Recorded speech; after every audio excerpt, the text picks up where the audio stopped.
Bonjour, aujourd'hui, je voudrais vous raconter une histoire sur la force silencieuse que l'on trouve parfois dans les moments les plus sombres. C'est l'histoire d'Eliane, une mère dont le monde a basculé le jour qui aurait dû être le plus heureux de la vie de sa fille. Une histoire qui nous rappelle que même lorsque nous nous sentons invisibles, notre vérité a un pouvoir immense. Avant de commencer, j'aimerais beaucoup savoir qui m'écoute. Dites-moi dans les commentaires quel âge vous avez et de quelle région de France ou du monde.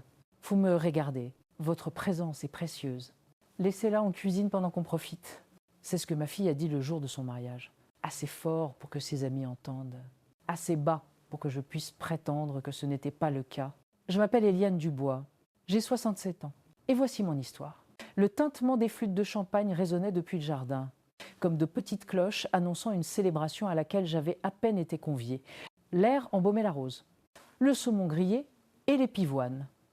Les fleurs préférées de Chloé. J'entendais la musique, les rires qui fusaient, et même le claquement des talons hauts sur la terrasse, où les photographes aboyaient des directives pour des clichés parfaits, pris sur le vif. Et moi, j'étais là, les mains plongées jusqu'au coude dans la crème au beurre. Mes gestes étaient devenus automatiques. Lissant la dernière couche du gâteau au citron sur lequel je travaillais depuis le matin, mon dos me faisait souffrir. Et mes genoux ressentaient la tension d'être restés debout trop longtemps. Mais je ne disais rien. Je ne soupirais pas. Yen et ma pas. Je continuais simplement à travailler. Comme je l'avais fait pour chaque événement majeur de la vie de ma fille. Ses anniversaires, ses spectacles de danse, sa remise de diplôme. Mais celui-ci, le jour de son mariage, était différent. Il ne voulait pas être cruel. Me disais-je, c'était peu être le stress, l'organisation, la pression. Peu être était-il plus simple de me laisser ici, dans la cuisine, là où je pouvais être utile. Après tout, j'avais proposé, j'avais dit que je m'occuperais du gâteau, mais je ne m'attendais pas à ce que ce soit la seule chose qu'on me demanderait de faire.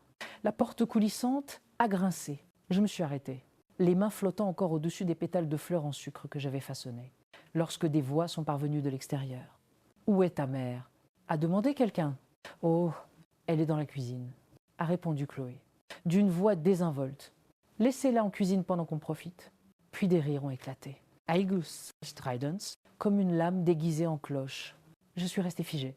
Ma poitrine ne se soulevait plus. Je ne clignais même pas des yeux. « Laissez-la en cuisine pendant qu'on profite » Cette phrase m'a piqué d'une manière inattendue.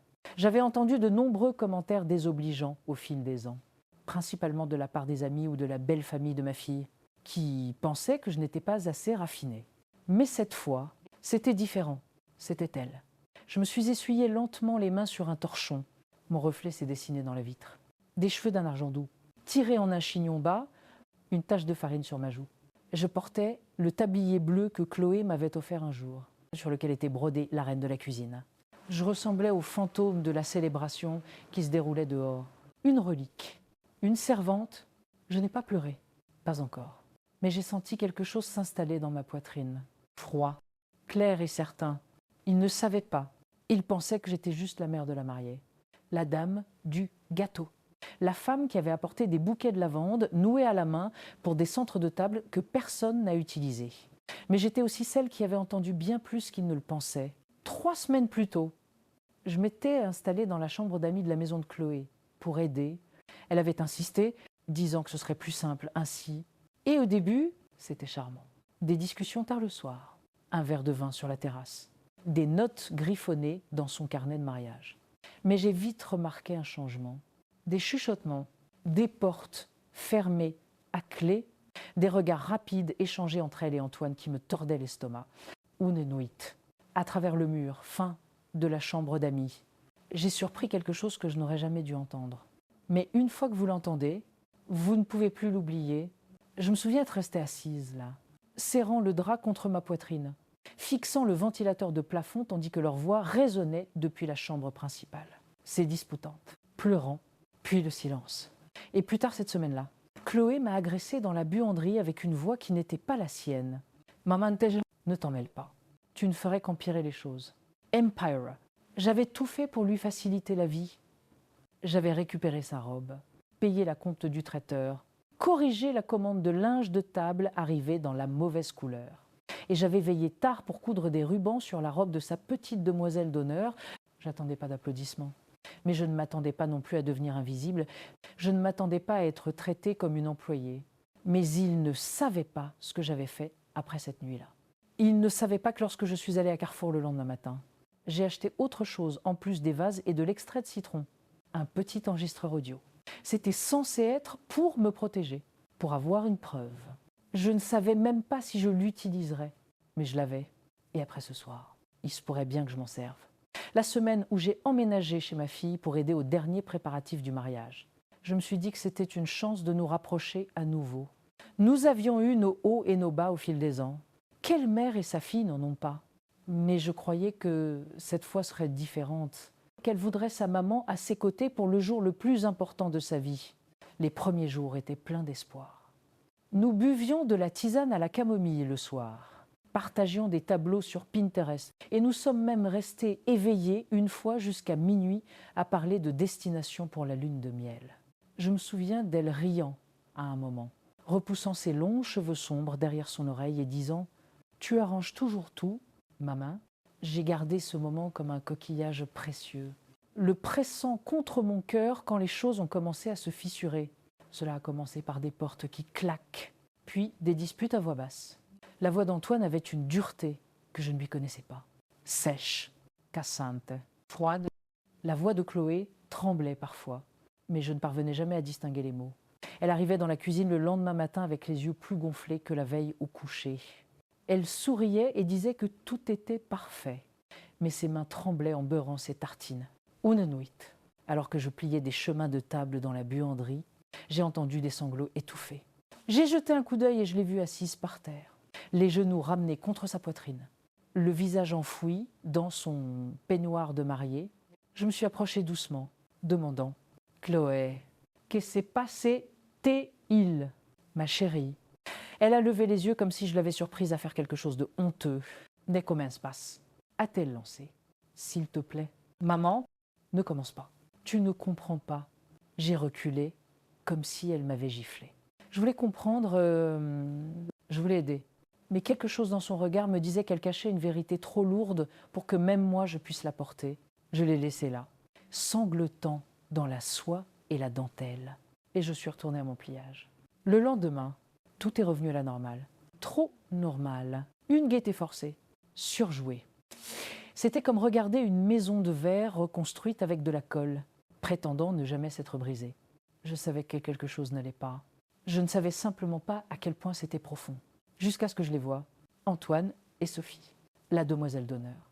Je me souvenais de Sophie des années d'université de Chloé, l'ex d'Antoine, le genre de fille qui marche toujours comme si elle savait que les hommes la regardaient, qui serre un peu trop fort dans ses bras et complimente les femmes tout en scannant leurs bijoux. Lors du dernier essayage, j'ai remarqué qu'Antoine fixait son reflet dans le miroir plus longtemps qu'il n'aurait dû. Sophie lui a souri un retour, les lèvres rouge comme un secret. Cette nuit-là, quand tout le monde dormait, j'ai placé le petit enregistreur audio dans la chambre d'amis vide, caché derrière un vase sur la commode. J'étais pas fière de moi. Je ne savais même pas vraiment pourquoi je le faisais. Mais quelque chose me disait que la vérité ne se révélerait pas d'elle-même. J'ai attendu 3 jours avant de vérifier. J'ai ouvert mon ordinateur portable dans le noir, retenant mon souffle en cliquant sur « Play ». Les premières heures n'étaient que silence. Meubles déplacés, bruit de pas lointains, puis des rires, des voix familières. Sophie, elle pense vraiment que ce mariage va arranger les choses. Antoine, laisse-la y croire. Elle veut son conte de fées. Mais toi, c'est toi la vraie histoire. Un temps de silence, puis des baisers. Je fixais l'écran, mon pouls battant dans mes oreilles, je ne pouvais plus bouger. D'autres extraits audio ont suivi. Moqueur, méprisant. Sophie, elle est tellement ennuyeuse. Anne-toi, elle planifie tout, jusqu'à la couleur des serviettes. Antoine, elle pleurera dans sa grande robe blanche. Je l'embrasserai en pensant à toi. J'ai refermé l'ordinateur portable et je me suis dirigée vers la salle de bain avant de réaliser que je pleurais. Pas pour moi, pour ma fille, pour chaque photo de mariage dont elle avait rêvé, pour chaque tableau Pinterest rempli de bonheur. pour l'expression sur son visage quand elle découvrirait que l'homme à qui elle donnait sa vie en donnait déjà des morceaux à une autre. J'avais envie de hurler, j'avais envie de tout annuler. Mais quelque chose m'a retenu. Chloé avait déjà commencé à m'isoler. Si je débarquais avec des accusations, je serais perçue comme le problème, la mère qui se mêle de tout, la vieille femme jalouse qui ne peut pas lâcher prise. Alors, je suis restée silencieuse, mais j'ai sauvegardé l'enregistrement. Et pendant que je décorais la dernière couche de son gâteau de mariage, j'ai ajouté autre chose au mélange. Pas du poison, pas de la vengeance. Une preuve, parce qu'il n'y a rien de plus puissant que de servir la vérité au moment exact où il le faut. Le matin du mariage était lumineux, sans nuages et inhabituellement doux pour un début de printemps.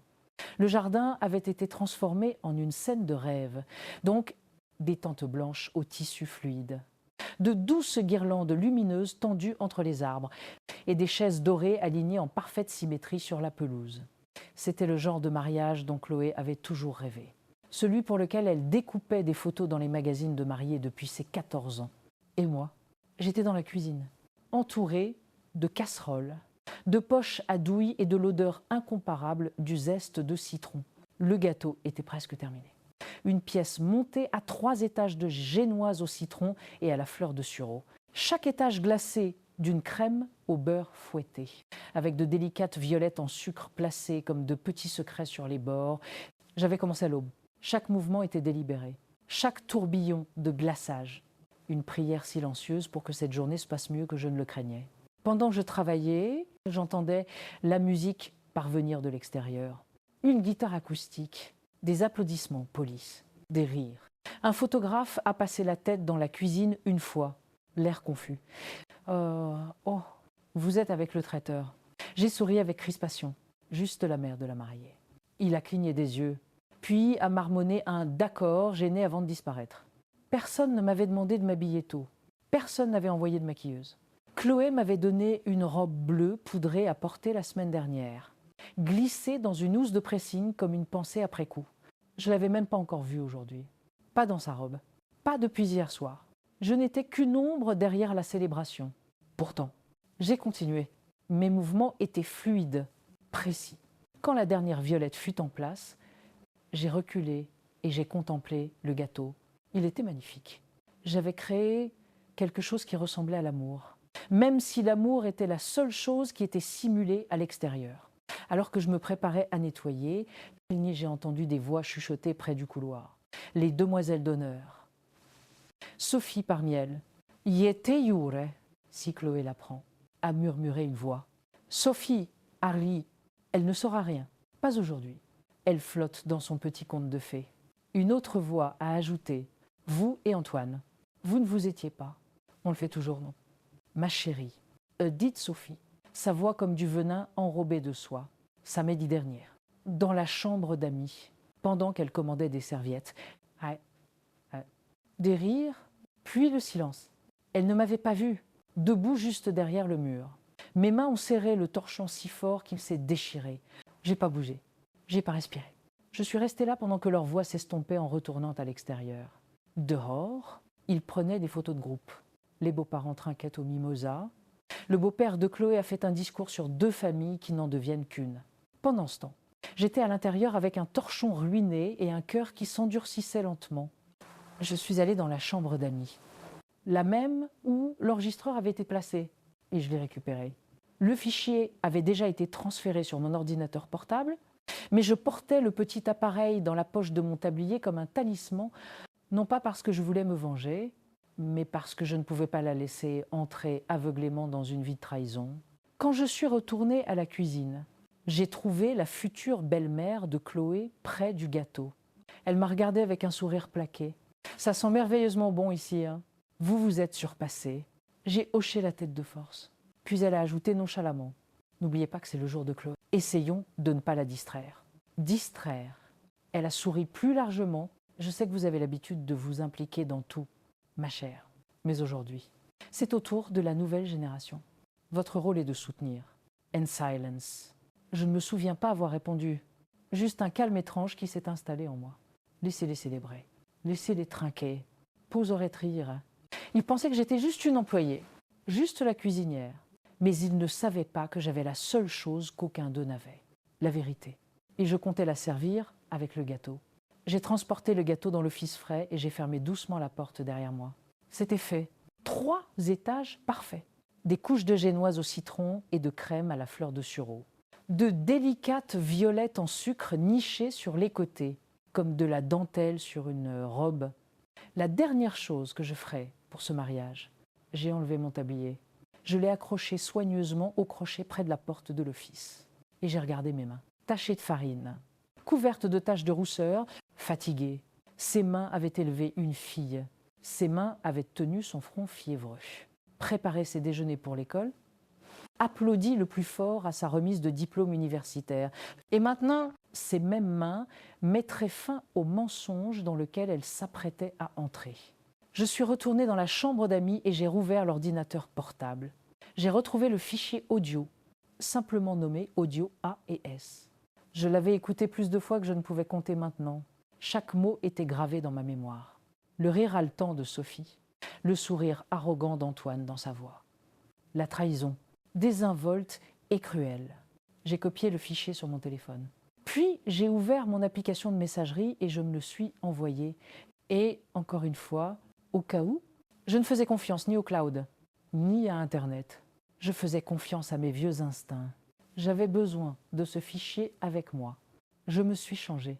Je n'avais pas encore porté la robe bleue du pressing, mais je l'ai fait maintenant. Elle n'était pas glamour, mais elle était propre, repassée et sobre. Une matière douce et soyeuse qui ondulait quand je marchais. Mes cheveux étaient déjà attachés depuis la cohue du matin, mais j'ai arrangé les mèches rebelles.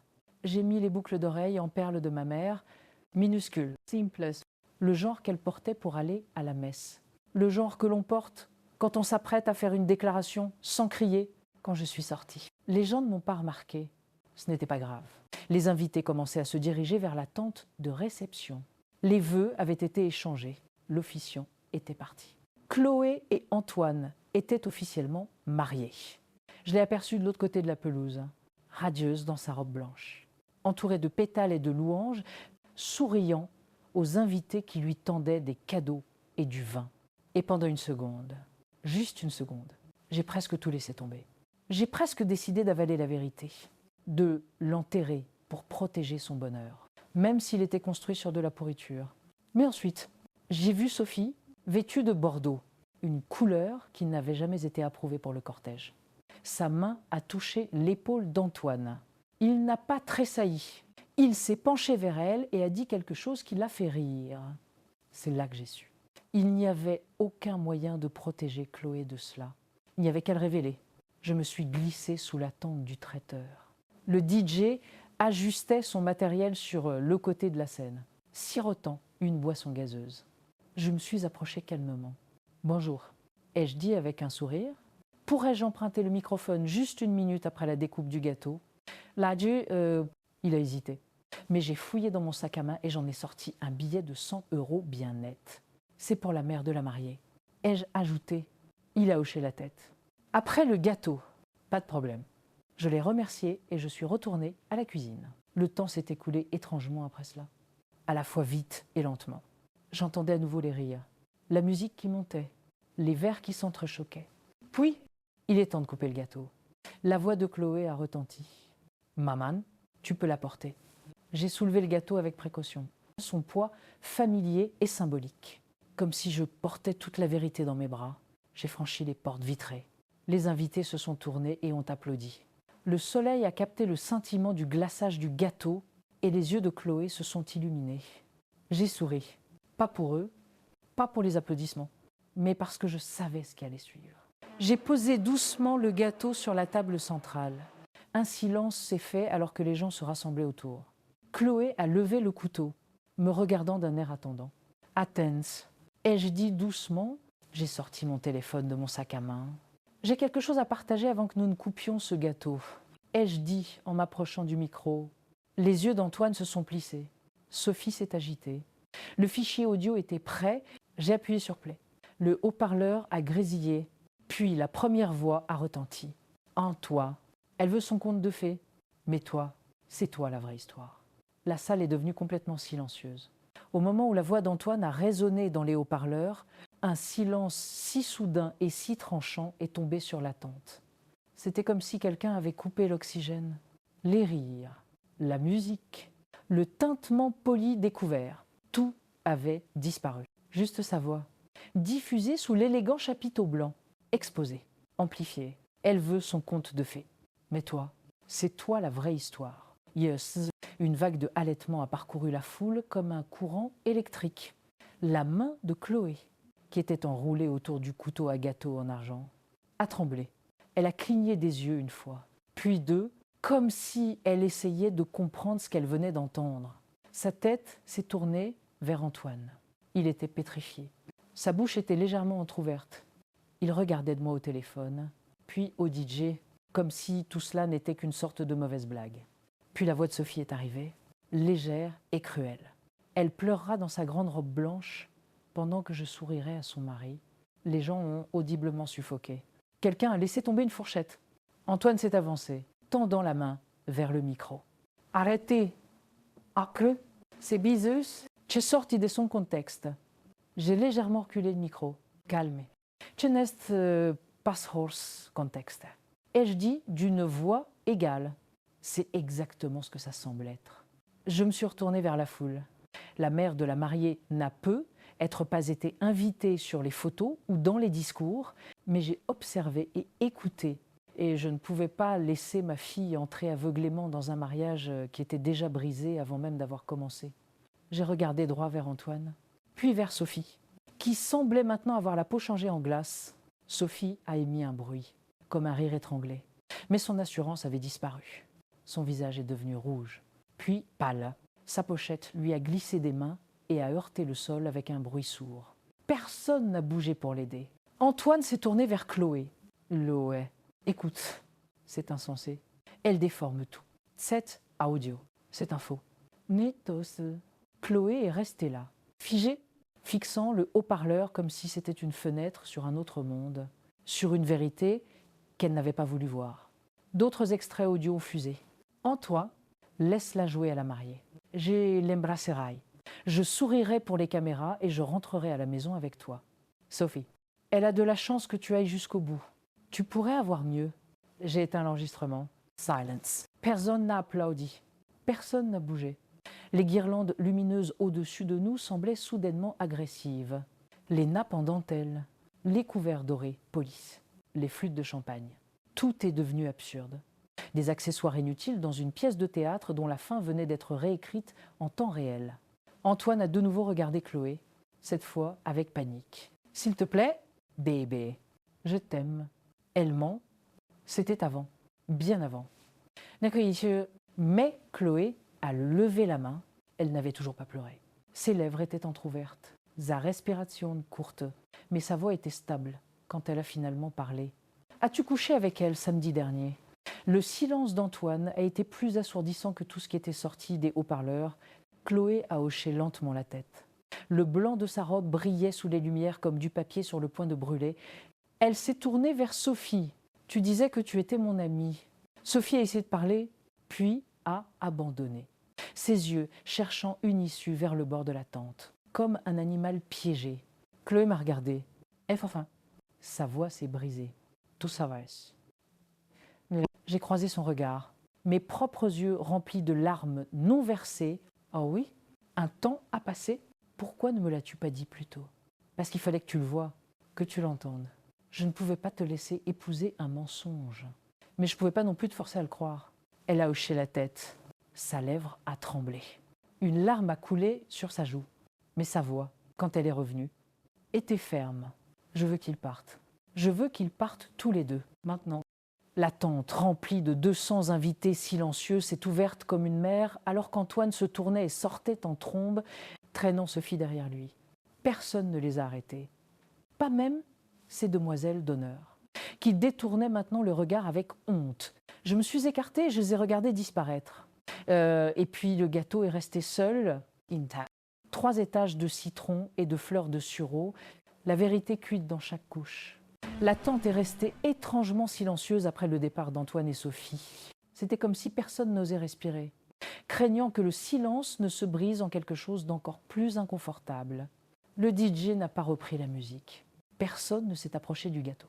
Un enfant a demandé à sa mère « Qu'est-ce qui vient de se passer ?» Assez fort pour que tout le monde entende. Et pourtant, Chloé se tenait là, les épaules droites, le visage livide, son bouquet serré dans ses mains tremblantes. La robe blanche, autrefois magnifique, ressemblait maintenant à un costume, quelque chose porté par quelqu'un qui prétend être heureux.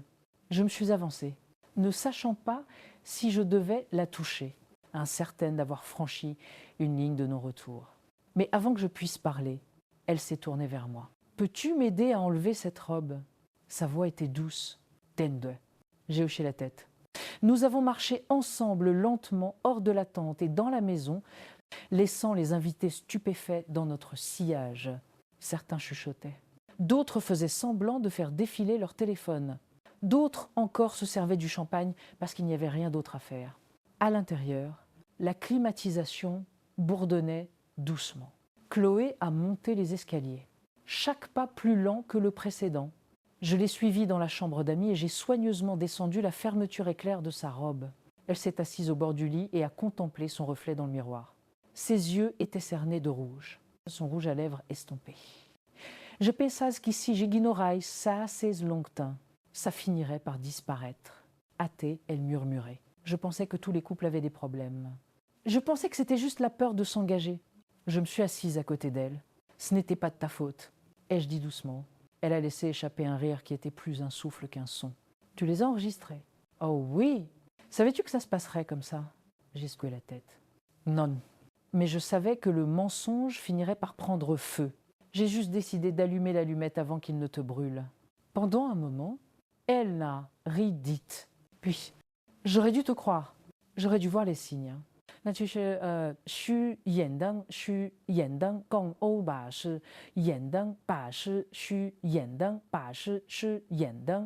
Non. Ma chérie, tu essayais d'aimer quelqu'un.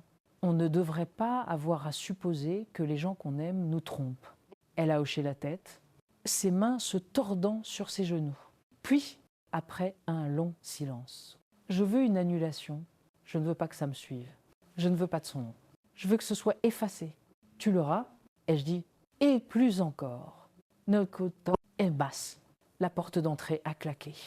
La voix d'Antoine a rugi depuis le porche. « Chloé, il faut qu'on parle. Tu ne peux pas simplement m'humilier devant tout le monde. » Elle s'est figée, puis elle s'est levée. Elle a descendu les escaliers pieds nus, sans sa robe. Juste un long fond de robe en satin et du mascara étalé sous ses yeux comme une peinture de guerre.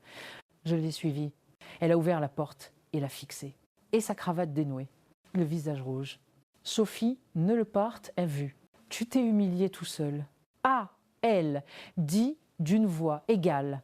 Je me suis juste assurée de ne pas être ton alibi. Il a ricané. « Tot, tcha. C'est la faute de ta mère. » Non de re. « Ah, t'es !» Elle dit sans ciller. « Tu n'as pas le droit de la blâmer. Tu n'as pas le droit de réécrire cette histoire. » Il a regardé par-dessus son épaule. Vers moi. « Vous êtes une vieille femme aigrie et seule. Vous avez ruiné l'avenir de votre fille. » Mia. Chloé lui a claqué la porte au nez. Le bruit sourd a résonné comme une conclusion. Elle est restée là un long moment avant de se tourner vers moi et de poser sa tête sur mon épaule. Et finalement, elle a pleuré. Pas les sanglots désordonnés et frénétiques de quelqu'un dont le mariage vient d'exploser, mais les larmes douces et épuisées de quelqu'un qui s'était retenu pendant trop longtemps. Je l'ai prise dans mes bras. Nous sommes restés là, dans l'entrée, alors que le soleil plongeait derrière les arbres et que les guirlandes lumineuses scintillaient à l'extérieur pour le plaisir de personne. Et pour la première fois depuis des années, je ne me sentais pas comme une servante, je me sentais comme une mère. 3 semaines plus tard, la robe de mariée était rangée. La bague avait été renvoyée au bureau d'Antoine avec une note manuscrite qui ne disait rien de plus que « Vous pouvez garder les mensonges, je garderai mon nom ». Les papiers d'annulation étaient déjà en cours de traitement. Sophie était devenue silencieuse sur les réseaux sociaux. Les anciennes demoiselles d'honneur de Chloé, autrefois si bruyantes et fières, avaient complètement cessé d'envoyer des messages. Et notre jardin était maintenant vide. Les chaises dorées avaient été rendues, les guirlandes lumineuses avaient été retirées. Et le gâteau, jamais mangé, avait été jeté en silence le lendemain. Les 3 étages de sucre et de trahison, les 3 étages de sucre et de trahison, à la poubelle. Mais j'avais gardé une violette en sucre et je l'avais pressée entre du papier parchemin dans un livre que je n'avais pas ouvert depuis des années. Parce que certaines choses, même les choses ruinées, méritent d'être rappelées. Ce matin-là, j'ai trouvé Chloé sur la terrasse arrière. Elle était pieds nus, en Jean et dans une vieille chemise en flanelle de son père. Son café avait refroidi dans ses mains. Elle fixait le jardin où se dressait autrefois l'arche sous laquelle elle et Antoine avaient échangé leurs vœux. « Qu'est-ce qui se passe maintenant ?»« Athée ?» elle demandait, sans me regarder. Je me suis assise à côté d'elle. « Mein tenant » ai-je dit. « Tu commences. » Alors, indungda rasping of Peter Joschke. Je ne sais même pas qui je suis sans lui. J'ai posé une petite boîte sur ses genoux. Elle l'a ouverte lentement. À l'intérieur, un vieil album photo sur la couverture, en lettres dorées passées. Les mots, les vraies histoires d'amour. Elle l'a ouvert et il y a eu un hoquet de surprise. La première page était une photo d'elle et de son père quand elle n'avait que 4 ans. Couvert de farine, souriant jusqu'aux oreilles dans notre première cuisine. La suivante, sa fête pour ses 6 ans. Le visage enfoui dans le gâteau. Puis sa remise de diplôme. Sa première voiture. Son vrai premier amour, sa famille. Tsesnous. Athée, elle murmurait. Toutes les parties que j'avais oubliées. What is J'ai hoché la tête. Tu n'as pas besoin de quelqu'un d'autre pour écrire ton histoire. Ai-je dit, elle a déjà commencé et elle est meilleure que tout ce qu'Antoine aurait pu t'offrir. Les larmes ont de nouveau coulé. Mais elles étaient différentes cette fois. Plus légères, plus chaudes. Je suis désolée de la façon dont je t'ai traitée. Athée, elle murmurait. Tu n'as pas besoin de l'être. Chi. Athée, elle insistait. J'étais tellement occupée à essayer de prouver que j'étais une adulte que j'ai oublié qui m'a aidée à grandir. J'ai sorti une clé de la poche de mon manteau et je la lui ai tendue. Elle l'a regardée, confuse. Qu'est-ce que c'est? Une porte? Ai-je souri. Elle a cligné des yeux. J'ai acheté une petite maison au bord de la mer il y a 15 ans. Je ne l'ai jamais dit à personne. C'était censé être un rêve pour ma retraite. Mais elle est restée là, silencieuse, à attendre, tout comme moi. Je suppose que tu veux que j'y vive. Je veux que tu y commences ta nouvelle vie. C'est à toi maintenant, ai-je dit. Un endroit qui n'appartient qu'à toi. Passe des mensonges, pas d'attente. Juste la paix. Et peut être un citronnier si tu as envie d'en planter un. Paisi injbri tronsigno, kenkandrio, el ari, un vrai rire. Tu me donnes vraiment ça. J'ai hoché la tête. Tu m'as donné 27 ans de première fois. Laisse-moi te donner ta seconde chance. Elle s'est levée, tenant toujours la clé, et m'a serré si fort que j'ai cru que mes côtes allaient se briser, mais cela ne dérangeait pas. Nous sommes restés là un moment, le vent transportant le parfum du jardin. Le monde enfin silencieux. Cette nuit-là, elle a fait une seule valise, a laissé les cadeaux de mariage non ouverts, a laissé la robe derrière elle. Alors qu'elle quittait l'allée, je me suis tenue au portail et je l'ai regardée et j'ai souri. Parce qu'elle ne se dirigeait plus vers un conte de fées, elle se dirigeait vers la liberté. Quelques jours plus tard, j'ai reçu une photo d'elle. Elle avait déjà peint le porche de la maison, accroché un carillon à la porte et placé une seule violette dans une tasse de thé à côté de son nouveau lit. Un message a suivi. Elle disait « Laissez-la en cuisine pendant qu'on profite ». Alors tu l'as fait et ce que tu as servi, c'était la vérité. Je suis restée à regarder l'écran pendant un long moment avant de répondre.